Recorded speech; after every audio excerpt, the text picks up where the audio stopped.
Hello दोस्तों, मेरा नाम आदेश और आप देख रहे हैं पल्स अकेडमी। तो चलिए शुरू करते हैं आज की एक और नई वीडियो में। राइट, तो हमारे जो पैथोलॉजी की सीरीज चालू की थी हमने, राइट, जो रॉबिन्स की complete reading line by line उसकी अंडरस्टैंडिंग जो करने वाले थे, तो उसमें हम नेक्स्ट टॉपिक में देखेंगे दैट इज हाइपरप्लेशिया। राइट, तो हमने पहले उस पर हाइपरट्रॉफी पे वीडियो बनाया है, उसके बाद जो बचा हुआ है दैट हाइपरप्लेशिया, इसमें हम देखेंगे। राइट, तो इस सीरीज में हम पूरा रॉबिन्स की ये चीज़ देखने वाले हैं, line to line reading. Right, तो सबसे पहले हाइपरप्लेशिया का मीनिंग क्या है? तो सबसे पहले hyperplasia it is an increase in number of cell, right, or of an organ or tissue in response to the stimulus. Right, तो हाइपरप्लेशिया का मतलब है that is an increase in number of the cell. But वही जो hypertrophy हमने video में देखा था, तो हाइपरट्रॉफी में जो होता है तो वो साइज में डिफरेंस होता है। राइट, तो साइज जो बढ़ती है हाइपरट्रॉफी में बढ़ती है, but in case of hyperplasia number बढ़ता है। राइट, और ये नंबर किसी स्टिमुलस के कारण, मतलब किसी स्टिमुलस आता है, इस पे सेल पे एक्ट करेगा और that causes the increase in the cell number. Right, that is called as an hyperplasia. तो एक चीज हो गई। राइट, अब कोई भी ऑर्गन में अगर आपको हाइपरप्लेशिया होना है तो राइट, तो हाइपरप्लेशिया हाइपर और हाइपरट्रॉफी ये दोनों साथ में ही होते हैं। राइट, मोस्टली जो होता है जहाँ पे भी होना है, तो although the hyperplasia and hypertrophy are distinct process but they frequently occurs together, क्योंकि ये साथ में ही होते हैं। मोस्ट ऑफ द टाइम जो होता है वो साथ में ही होते हैं। राइट, तो frequently occurs together and may be triggered by the same external stimuli. Right, तो स्टिमुला इनका सेम हो सकता है या डिफरेंट हो सकता है। ये ऑर्गन में सेम दोनों, मतलब एट साइमल्टेनियसली ये दोनों भी चालू हो सकते हैं। राइट, तो ये चीज़ होगी। उसके बाद अब हाइपरप्लेशिया, राइट, तो सारे ऑर्गन में हाइपरप्लेशिया तो नहीं होता। राइट, तो देर आर स्पेसिफिक ऑर्गन्स जिसमें हाइपरप्लेशिया होता है, जैसे कि hyperplasia can takes place if tissues contain a cell capable of division. Right, तो उन्हीं टिश्यूज में होगा जिनमें सेल है जो कि कैपेबल ऑफ डिवीजन है। राइट, जो सेल डिवीजन की कैपेसिटी लॉस कर दिए उनमें तो राइट हाइपरप्लेशिया तो नहीं होगा, उनमें तो नहीं बढ़ेगा नंबर। तो उन्हीं में बढ़ता है जिनमें की कैपेबल ऑफ डिवीजन की कैपेसिटी अभी भी बरकरार है। राइट, तो उन्हीं में उनका हाइपरप्लेशिया होता है। यही चीज़ है। 10 increasing number of the cell, तो ये जो है हाइपरप्लेशिया हो गया। अब हाइपरप्लेशिया जो होता है वो एक तो नॉर्मल फिजियोलॉजिकल कंडीशन में हो जाएगा, और इसके अलावा हो सकता है पैथोलॉजिकल कंडीशन में हो। राइट, तो फिजियोलॉजिकल कंडीशन मतलब क्या है? फिजियोलॉजिकल मतलब नॉर्मल बॉडी कंडीशन, मतलब जो हमारे नॉर्मली चीज़ है वो हो रही है। तो फिजियोलॉजिकल कंडीशन में सबसे पहले क्या आता है? राइट, तो फिजियोलॉजिकल कंडीशन क्यों हो सकती है? राइट, तो फिजियोलॉजिकल कंडीशन हो सकती है क्योंकि कोई हार्मोन उस पर एक्ट कर रहा है। राइट, तो कोई एक्शन ऑफ हार्मोन और ग्रोथ फैक्टर दैट ऑकर्स, तो इसकी वजह से हो सकता है। सबसे पहले इसमें जो दो, मतलब जो सबसे मैकेनिज्म है, तो एक जो है तो that is an first that is need to increase the functional capacity of the hormone sensitive organ. मतलब क्या कहना चाहिए? राइट, तो हाइपरप्लेशिया मतलब कहाँ पे हो रहा है? राइट, फिजियोलॉजिकली अगर कोई ऑर्गन है, राइट, तो उसको अगर ज़्यादा अच्छे से फंक्शन करना है, उसकी फंक्शनल कैपेसिटी बढ़ानी है, राइट, तो उसमें क्या होगा? तो उसमें फिर हाइपरप्लेशिया हो सकता है। राइट, तो इंक्रीज द फंक्शनल कैपेसिटी, तो उसकी फंक्शनल कैपेसिटी अगर इंक्रीज करनी है तो हार्मोन क्या करता है? उसको ऑर्गन पे एक्ट करेगा, तो हार्मोन सेंसिटिव ऑर्गन पे एक्ट करेगा हार्मोन, जिसकी वजह से उसमें हाइपरप्लेशिया हो जाएगा, जिसकी वजह से इसकी इंक्रीज द फंक्शनल कैपेसिटी उसकी बढ़ जाएगी। तो ये सबसे पहला पॉइंट हो गया। राइट, दूसरा मैकेनिज्म ऑफ एक्शन क्या हो सकता है उसमें? When there is need for compensatory increase after the damage or resection.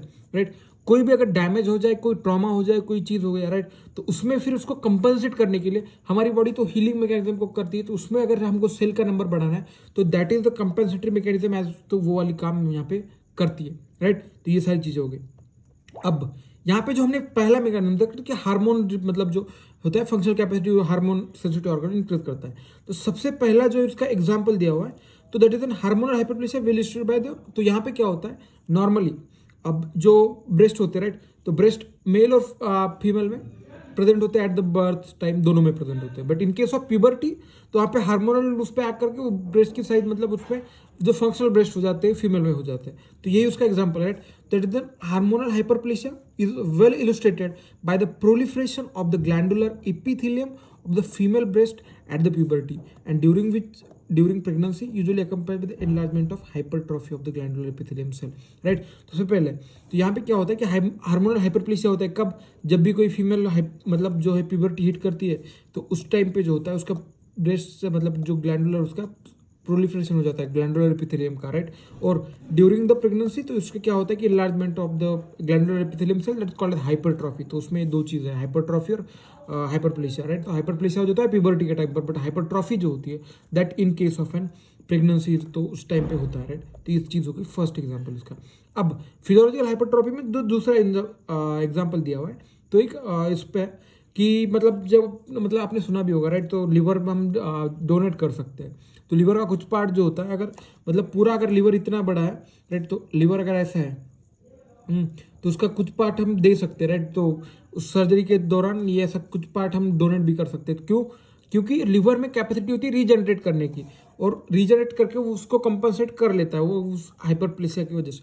In individual who donate one lobe of liver for transplantation, the remaining cell proliferate so that organ soon grows back to the original size. तो वो जो होता है organ original size में मतलब आ जाता है right. तो ये दूसरा एग्जांपल, पहला तो हो गया ब्रेस्ट का राइट, तो ये वाला ब्रेस्ट का हो गया, ये हो गया लिवर का, और तीसरा जो है दैट इज राइट। तो फिजियोलॉजिकल में जो तीसरा आता है तो बोन मैरो का एग्जांपल है राइट। तो बोन मैरो में क्या होता है राइट, नॉर्मली कोई भी मतलब अगर हिमोलाइसिस हो जाए, ब्लड लॉस हो जाए, किसी भी फैक्टर मतलब एक्यूट ब्लीडिंग हो जाए, हिमोलाइसिस हो जाए, तो या फिर कोई भी मतलब ऐसा हो जाए, तो उसमें क्या होता है कि फिर अब हमारे सेल को बॉडी को क्या है कि मतलब चीज़ों की रिक्वायरमेंट है, WBC RBC उसकी रिक्वायरमेंट है राइट। तो ये फिर क्या करता है, बोन मैरो पे ग्रोथ फैक्टर्स वगैरह एक्ट करेंगे राइट, यूरेथ्रोपोएटिन वगैरह फैक्टर एक्ट करेंगे। तो उसके बाद क्या होता है कि बोन मैरो में हाइपरप्लेसिया होता है राइट। तो बोन मैरो में हाइपरप्लेसिया होने की वजह से वहाँ पे सेल बढ़ जाते हैं, तो वो उसका एक तीसरा एग्जांपल हो गया था राइट। तो एक बार ये पढ़ लेते हैं। The bone marrow is also remarkable in its capacity to undergo rapid hyperplasia in response to the deficiency of a mature blood cell right। तो hyperplasia होता है कब, जब डिफिशियंसी हो जाए मैच्योर ब्लड सेल से। अब ये मैच्योर की डिफिशियंसी कब होती है, in case of an acute bleeding या फिर premature breakdown of red blood cell that's called as haemolysis, और feedback loop involving growth factor erythropoietin उस पर एक्ट कर रहा है right, activated that stimulate the growth of RBCs progenitors and RBC production increases as much of as 4। तो ये सारी चीज़ें हो गई इसमें राइट।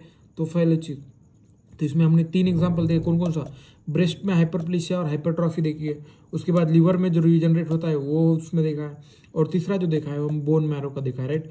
तो बोन मैरो का जो होता है हाइपरप्लेसिया उसमें देखते हैं जब भी कभी हिमोलाइसिस या फिर एक्यूट मतलब जो कि ब्लड वॉल्यूम कम हो जाए तो उस टाइम पे जो होता है। तो ये सारी चीज़ हो गई राइट। तो ये सारी चीज़ हो गई। उसके बाद अब हमने देखा फिजियोलॉजिकल, अब हम देखते हैं पैथोलॉजिकल कंडीशन में किस पैथोलॉजिकल कंडीशन में होता है राइट। तो पैथोलॉजिकल अब नॉर्मली हमारा क्या हो रहा था, फिजियोलॉजिकल कंडीशन में क्या हो रहा था, कोई तो हार्मोन उस पर एक्ट कर रहा है या फिर कोई मतलब उसको कंपेंसेटरी मैकेनिज्म की तरह एक्ट कर रहा है। तो in case of pathological condition ये होता है कोई भी हार्मोन मतलब कोई एबनॉर्मल तरीके से एक्ट कर रहा है किसी ऑर्गन पे, तो उसकी वजह से जो होता है तो पैथोलॉजिकल हाइपरट्रॉफी होता है। It is caused by the excessive और इनएप्रोप्रिएट एक्शन ऑफ हार्मोन और growth factor acting on the target cell right. तो टारगेट सेल पे अगर कोई चीज़ एक्सेसिवली या फिर इनऑपरेट एक्शन कर रहा है कोई हार्मोन, तो उसकी वजह से या फिर ग्रोथ फैक्टर, तो उसकी वजह से जो हाइपरप्लेसिया हो रहा है that called as pathological hyperplasia. तो एक हो गया। तो इसमें सबसे पहला जो एग्जांपल दिया हुआ है that is called as endometrial hyperplasia. तो एंडोमेट्रियल हाइपरप्लेसिया मतलब क्या होता है कि एंडोमेट्रियल हाइपरप्लेसिया मतलब कि कोई भी जब मतलब एबनॉर्मल हार्मोन इंड्यूस हाइपरप्लेसिया हो जाए किसी में, तो नॉर्मली क्या होता है कि मेंस्ट्रुअल साइकिल में करीब करीब मतलब rapid burst of proliferative activity. तो after a menstrual period there is a rapid burst of proliferative active right, but in the endometrium, and that is stimulated by the pituitary hormone and ovarian estrogen right। तो normally क्या होता है कि menstrual period के बाद proliferative period उसमें start होता है, तो ये नॉर्मल चीज़ है, और वो इन्फ्लुएंस होता है पिट्यूटरी हार्मोन्स एंड एस्ट्रोजन, उसकी वजह से इन्फ्लुएंस होता है। बट इन केस ऑफ ये क्या होता है, कभी कभी क्या होता है कि अगर एस्ट्रोजन ज़्यादा बढ़ मतलब ये जो होता है तो it brought to the halt by raising the level of progesterone. अगर प्रोजेस्टेरॉन की लेवल बढ़ जाती है तो ये फिर मतलब ये जो होता है वो मैकेनिज्म बीच में रुक जाता है, तो उसकी वजह से फिर ये प्रोजेस्टेरॉन मतलब उसकी वजह से बीच में मैकेनिज्म रुक जाने की वजह से ये कब होता है, जब करीब 10 से 14 दिन में before the end of the menstrual period. तो उसमें क्या होता है फिर अब ये जो होता है तो उसमें वो प्रोलिफरेटिव जो स्टेज आती है तो उसमें वो मतलब ब्रेकडाउन नहीं होने देता, तो वो क्या होता है उसका सेल का प्रोलिफरेशन हो जाता है, तो उसके बाद वो मतलब जो होती है वो शेड हो जाती है right। तो balance between the estrogen and progesterone disturbed and resulting in the absolute relative increase in the amount of estrogen which consequent result in hyperplasia of the endometrial gland। तो उसमें जो होता है हाइपरप्लेसिया हो जाता है और उसकी वजह से जो वॉल होती है वो शेड हो जाती है और उसकी वजह से ब्लीडिंग हो जाती है राइट। तो वही है कि pathologic hypertrophy of the hormone मतलब जो होता है हार्मोन जो जिसकी वजह से that is the common cause of abnormal uterine bleeding का एक one of the major common cause है जो हार्मोन इंड्यूस ब्लीडिंग हो रही है एक चीज़। अब उसके बाद जो दूसरा एग्जांपल है हमारा that is called benign prostate hyperplasia. Benign prostate hyperplasia, prostatic right. तो प्रोस्टेटिक मतलब प्रोस्टेट ग्लैंड जो होती है हमारी, राइट। बिनाइन मतलब बिनाइन कंडीशन है वो, राइट। और हाइपरप्लेसिया मतलब उसका नंबर में बढ़ जाना, राइट। तो benign prostatic hyperplasia it is response to the hormonal stimulation by the androgen. तो एंड्रोजन जो हार्मोन होते हैं वो ग्लैंड पे एक्ट करके उसका हाइपरप्लेसिया करते हैं, तो राइट उसी को हम कहते हैं बिनाइन प्रोस्टेटिक हाइपरप्लेसिया। तो इसमें क्या होता है कि तो यहाँ पे the process of remain control and hyperplasia और either stabilize the hormone stimulation और एलिमिनेटेड। तो ये तो ना इम्पोर्टेंट है नहीं। अब उसके बाद अब कोई भी सेल को हाइपरप्लेसिया मतलब उसके नंबर बढ़ाना है, राइट। तो जेनेटिक मैकेनिज्म को एक्टिवेट करना पड़ता है जीन्स में, उसके बाद उसका नंबर बढ़ जाएगा, राइट। तो सेलुलर मतलब ये होता है। तो increase in cell division associated with the hyperplasia elevate the risk of activate genetic alteration and derived unstrained proliferation and cancer. तो उसमें क्या होता है, कोई भी नॉर्मल सेल अगर आपका नंबर बढ़ा रही है तो राइट, तो कभी कभी क्या हो सकता है नंबर बढ़ाने के इसमें कभी कभी उसमें म्यूटेशन आ सकता है, कोई एबनॉर्मेशन हो सकता है, जेनेटिक एब्रेशन आ सकते हैं उसमें। तो उसकी वजह से फिर क्या होगा कि कोई भी कैंसर का रिस्क बढ़ जाता है, प्रोलिफरेशन का रिस्क बढ़ जाता है। तो one of the major risk होता है, राइट। तो हाइपरप्लेसिया मतलब नॉर्मल तो ठीक है, बट अगर ये कब ज़्यादा हो जाए, राइट, तो कभी कभी जेनेटिक एबनॉर्मेशन हो जाए, तो उसमें कोई अगर जीन्स में कोई म्यूटेशन हो जाए, कोई चीज़ हो जाए जिसकी वजह से कैंसर भी कॉज कर सकता है, राइट। तो ये चीज़ हो गई। अब hyperplasia is distinct from the cancer, right. Hyperplasia और कैंसर अलग चीज़ है, बट पैथोलॉजिक हाइपरप्लेसिया जो होता है वो कंस्टिट्यूट ऑफ फर्टाइल सॉइल। तो वो एक फर्टाइल सॉइल की तरह एक्ट करता है जहाँ पे कैंसर जो होता है वो बढ़ सकता है, राइट। तो pathologic hyperplasia constitute of fertile soil in which the cancer proliferation में इवेंचुअली राइज। तो वो जो होता है फर्टाइल सॉइल की तरह एक्ट करता है जहाँ की कैंसर आके स्प्रेड हो सकता है, राइट। तो ये जो होता है मतलब ये चीज़ हो गई। अब for instance the patient with hyperplasia of endometrium have the increase risk for developing of endometrial cancer, right. तो एंडो मतलब कोई भी अगर मतलब फीमेल है जिसमें कि हाइपरप्लेसिया ऑफ एंडोमेट्रियम है तो उसको जो risk of developing endometrial cancer की रिस्क बढ़ जाती है। तो ये सारी चीज़ हो गई। अब तीसरा एग्जाम्पल, राइट। तीसरा एग्जाम्पल देखेंगे, hyperplasia is character by response to certain कोई वायरल इन्फेक्शन हो जाए। तो in case of viral infection जो क्या होता है, वायरल इन्फेक्शन के टाइम पे तो हाइपरप्लेसिया होता है। कैसे? पैपिलियोमा वायरस, राइट। तो पैपिलियोमा वायरस जो होता है उसकी वजह से, तो उसमें क्या होता है जब पैपिलोमा वायरस का इन्फेक्शन हो जाता है तो हमारे स्किन में क्या होता है, स्किन वॉर्ड्स बन जाते हैं या फिर सेवरल म्यूकोसल लीजन्स बन जाते हैं। अब ये क्या होता है, ये जो स्किन वॉर्ड्स या फिर सेवरल म्यूकोसल लीजन्स होते हैं वो masses of the hyperplastic epithelium होते हैं। तो ये क्या करते हैं, तो वो फिर ऐसे मतलब सेल पे का नंबर बढ़ जाएगा और मतलब ऐसे स्किन पे ऐसे जो होता है वो मासेस आ जाते हैं, राइट। तो ये सारी चीज़ हो गई। अब ये जो होते हैं तो ये क्यों होता है, right. Viruses make the factor that interfere with the host protein.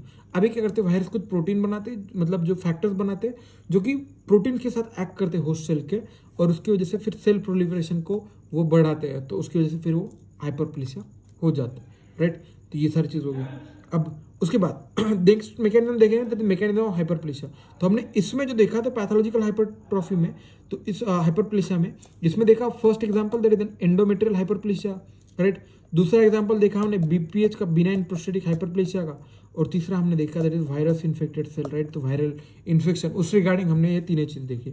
अब उसका जो मैकेनिज्म है उसमें इतनी मतलब कोई खास बात नहीं, बट एक बार हम देख लेते हैं, राइट। तो mechanism of hyperplasia it is result of the growth factor that driven proliferation of the mature cell and in some cases by increased output of new cells from the tissue stem cell, right। तो ये चीज़ है, growth factor driven proliferation हो जाता है, growth factor जिससे proliferation हो जाता है सेल का, मैच्योर सेल का, और in some cases that is increase output of new cells from the tissue stem cell. तो टिश्यू स्टेम सेल से भी ये बन सकते हैं ज़्यादा, राइट। तो ये चीज़ हो गई।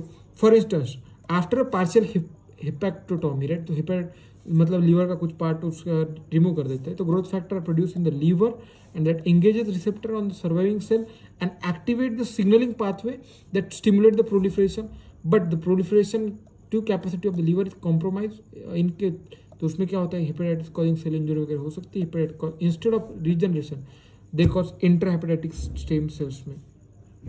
तो कहने का क्या मतलब है, एक बार मैं आपको शॉर्ट में बता देता हूँ, राइट। कभी भी मतलब अगर हिपेक्टोटॉमी मतलब लीवर का कुछ पार्ट हमने रिमूव कर दिया, राइट। तो कोई डोनेशन वजह किसी वजह से हमने रिमूव कर दिया उसका पार्ट, तो क्या होता है कि ग्रोथ फैक्टर जो प्रोड्यूस करता है, अब लीवर ग्रोथ फैक्टर प्रोड्यूस करेगा, उसके बाद ये क्या होता है, ग्रोथ फैक्टर उस पर रिसेप्टर पे एक्ट करेंगे, सर्वाइविंग सेल जब उसके बाजू वाले सेल बचेंगे, राइट। तो जो पार्ट के रिमूव किया उसके बाजू वाले सेल जो बचेंगे तो उस पर वो रिसेप्टर पे एक्ट करेगा, और फिर वो एक्टिवेट सिग्नलिंग पाथवे को एक्टिवेट करेगा और जिसकी वजह से सेल प्रोलिफरेशन को बढ़ा देगा और उसकी वजह से लीवर का जो पार्ट हमने मतलब जो डैमेज हुआ था वो फिर से रिजनरेट करेगा, जो रिमूव किया था वो फिर से रीजनरेट करेगा।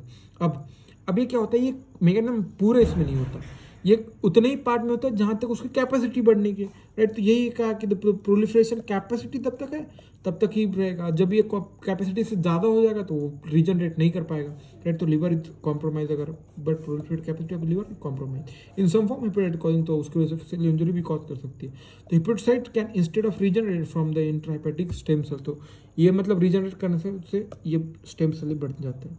तो ये सारी चीज़ होगी, राइट। तो ये सारी चीज़ हो गई। अब ये जो है, राइट, तो हमने जो सेलुलर रिड्यूसिंग में हाइपरट्रॉफिक देखा है और एक हाइपरप्लेशिया, ये दो देखे हैं। और अगले दो वीडियो में हम मतलब एट्रोफी भी देखेंगे और मेटाप्लेशिया वगैरह ये सारी चीज़ देखेंगे, राइट। तो हाइपर मतलब ये जो सेलुलर एडाप्टेशन आप देख रहे हो ना, राइट, तो ये जो इसका इंपॉर्टेंस आपको आगे आएगा, राइट। तो जब भी आप आगे पैथोलॉजी में हर चीज़ पढ़ोगे तो आपको हाइपरट्रॉफी, हाइपरप्लेशिया, मेटाप्लेशिया, ये सारी चीज़ें, एट्रोपी, ये सारी चीज़ें आगे आएगी। तो आपको उसको बेसिक जो है आपको अच्छे से आना, ये सबसे ज़्यादा इंपॉर्टेंट, राइट। तो इसी के साथ हमने मतलब इसमें देख लिया है पूरा वीडियो। तो इसके बाद अगर आपको कोई भी डाउट हो तो आप कमेंट सेक्शन में बता दीजिएगा। और thank you so much for watching this video. अगर आपको ये वीडियो पसंद आए तो हमारे चैनल को लाइक कीजिएगा और अपने दोस्तों के साथ भी शेयर कीजिएगा और अपने चैनल को सब्सक्राइब कीजिएगा। Thank you so much for watching video. Thank you so much.